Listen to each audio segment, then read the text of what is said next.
اليوم أكثر من 48% من المواطنين المغاربة يعانون من اختلالات نفسية.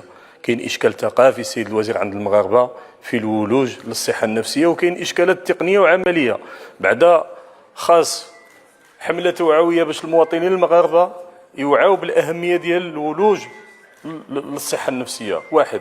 ثانيا خاص توفير الإمكانيات.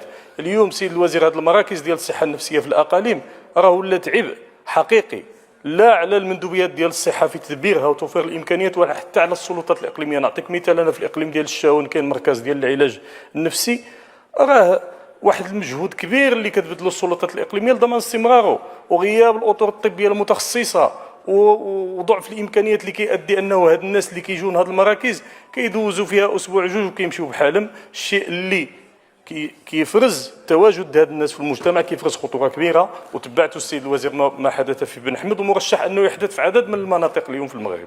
ايضا ملي كتحدثوا على القطاع الخاص، القطاع الخاص امكانياته محدوده جدا في هذا الباب.